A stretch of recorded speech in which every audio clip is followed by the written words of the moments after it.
Okay, so I don't know about you guys, but I'm very much a sucker for online character makers. From the character customization menus in video games, to the character makers designed by artists and hosted on websites like Picrew. I think they're great for testing out character concepts by letting you see how your designs would look in other people's styles. And it's also just a lot of fun. A lot of these character makers on Picrew specifically have a randomization button, something I generally avoid because it can yield some interesting results. But for today's video, I decided I'd let that very button take the wheel in designing 3 characters, whom I would then have to redraw in my own style. And I guess claim them as my OCs now. They're now my children, I guess. My name's Shirley, and in today's video, we're gonna use 3 Picrew character makers to try to make some new characters. I'll make sure to credit the character makers in the description below, and in this video as well. I definitely recommend trying them out if you want to have a fun time designing some characters. Now, let's get into the challenge.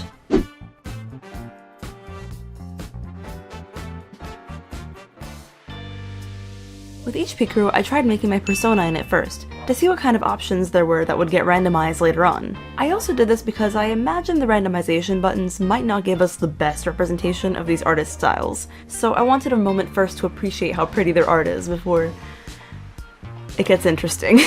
The first Picrew I used is called Alli's OC Creator, by the artist AlliMocha. Her art style is so cute, and I absolutely adored how wholesome the characters you can make with her maker look, so I was very excited to mess around and try making my persona in there. At the time of making this video, her Picrew is still a beta, and she's planning to add more items and things to it. Though, I've gotta say, there's already so many options available, from skin tones to hairstyles and accessories. It was a lot of fun to use, even before it's been completed. I especially appreciated, in addition to how many options there are for your character's appearance, how many fashion options this artist included. Like, there's so many cute clothes I wish I could have in real life. I have so much respect for the artists behind these Picrew games. It's something I'm hoping to maybe try one day, but it feels like such a daunting project. So this is how my Sona turned out in this maker, and now let's see what the randomization gives us. Alright. So we have a very interesting arrangement of accessories and hair and different features, but I had a lot of fun drawing it for that very reason. From like the cool stripy hair things to the curly pigtails that I kind of drew as pom-poms here, I guess, because it didn't match her regular hair texture.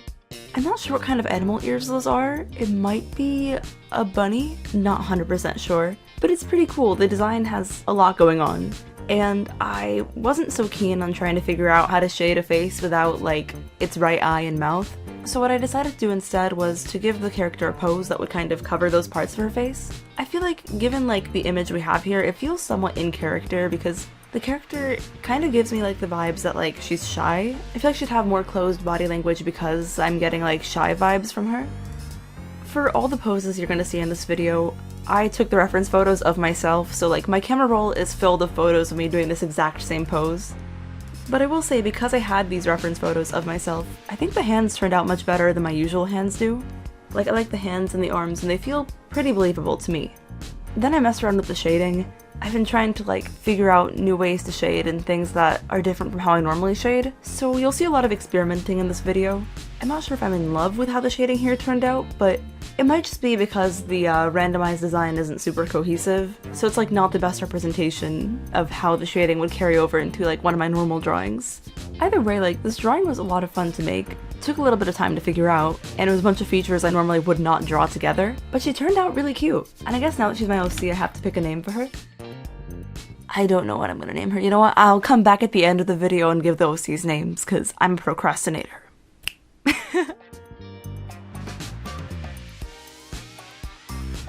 The second Picrew I used for this challenge is originally titled in Japanese, and the Google Translate title for it is Nasty Woman Maker. Though, when I asked my friend who knows Japanese what it means, she translated it to Dangerous Girl Maker, so I'm gonna call it that. The artist behind this Picrew goes by the Google Translate name Oichi Milk, but I wasn't able to find any of their socials. When I looked them up on Google, the closest thing I found was a Reddit thread of other people trying to find this person's socials from their Picrew, because they also wanted to support the artist. So unfortunately, the only way I have to credit them at the moment is just a link to the Picrew.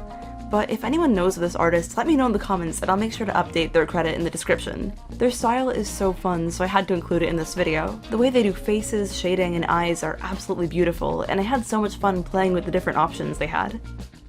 So that is my Sona in Delicious Milk's art style. And with the randomization button we get this design.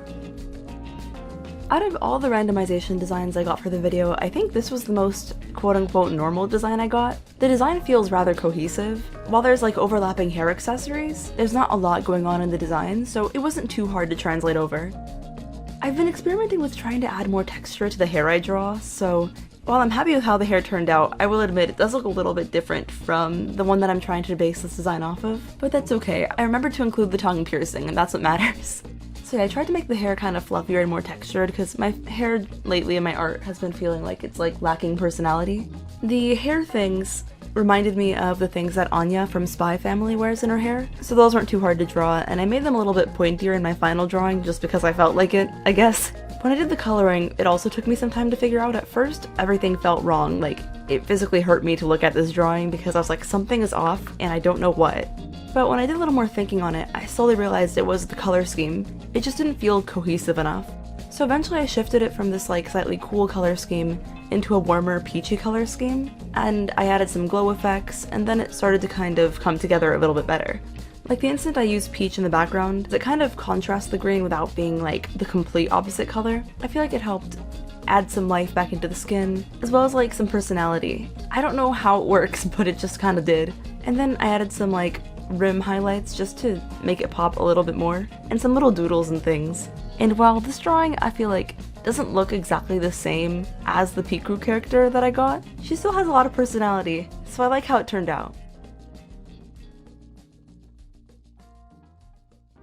The third and final Picrew I did for this challenge is called Tiefling Maker, by the artist, please forgive me for butchering the pronunciation, I'm gonna try my best, Crowesn.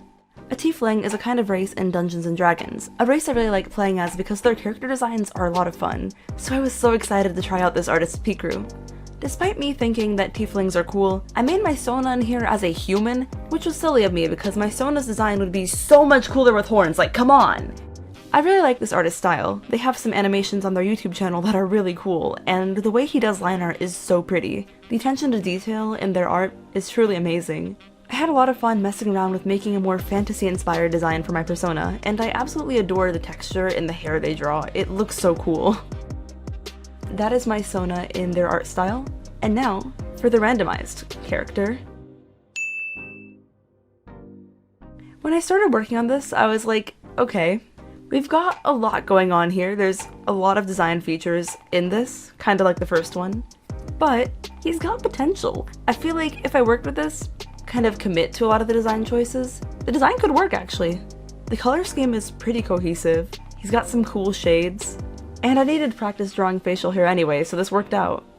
It was interesting trying to go back and like kind of take all the features in this drawing but like make it look intentional kind of, instead of randomly picked by a randomizer. I also experimented a lot with the line art for this as well. Like, I'm pretty happy with how the beard turned out.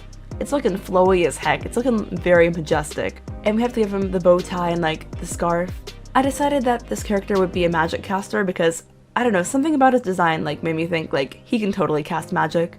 So I gave him like a cool like magic-y pose. I don't know, I'm also like getting kind of academic vibes from him. He looks kind of like a smart guy. I hope it's not just because of the glasses. Like, I kind of gave him this like calculated pose where he's like thinking but also looks like he's about to cast magic. I'd imagine maybe he would be a magic teacher of sorts. Or, no, that's not true, I'm getting magic history teacher vibes. Tell me that this guy wouldn't teach like a magic history or social studies class. With this one, I really wanted to make the coloring of it pop, so I went back with like little glow effects over the things that would be slightly shinier than normal. So like the gold parts of his scarf, rings on his eyebrows and nose, as well as his eyes. I tried to make them glow to like draw the viewer attention to it and also add interest to the image. And overall, I'm pretty happy with how it turned out. There's a lot going on, but I feel like when you commit to it, it kind of looks a little bit more put together. I don't know.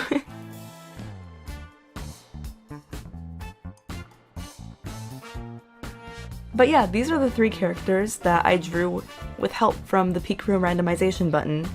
Again, I've credited all the original Picrews in the description below if you want to use them as well, and I've credited the artists where I can. Make sure to support them because these artists have really cool styles. I guess now I should probably name the OCs. Yeah, no names are sticking for me right now. If you want to help me figure out some names for these OCs in the comments, that would help me a ton, because at the time of making this video, the only one I can come up with a name for is the Tiefling man. I don't know, I'm getting like Lawrence vibes from him. He just looks like a Lawrence. But if you can help me make names for the other two, that would help out a ton because I have no idea what to call them. Anyway, this video was an interesting challenge, and it was me secretly wanting to like experiment a little bit more with my art style and to get back into making illustrations in a bit like of a lower pressure environment. So like when the designs are completely randomized, there's not a ton of pressure of, oh my goodness, it has to look gorgeous, because a lot of the designs just have so much going on that you don't really walk in with the expectation of this is gonna be gorgeous. So I had a lot of fun messing with the poses, messing with the hands, and like the lighting. So I think it was a good artist exercise for me as well. It's definitely an exercise I would consider doing again in the future. But yeah, this is me drawing characters that were randomly generated from Picrew. Thank you so much for watching. If you enjoyed this video, please consider liking and subscribing to my channel if you want to see more of whatever I'm working on in a given week. My channel is not very consistent, but it is fun, and I do a variety of things such as art challenges, memes, fandom content, as well as things with my own characters, so some of my videos might be up your alley, you never know. And until next time, I'll surely see you around. Bye!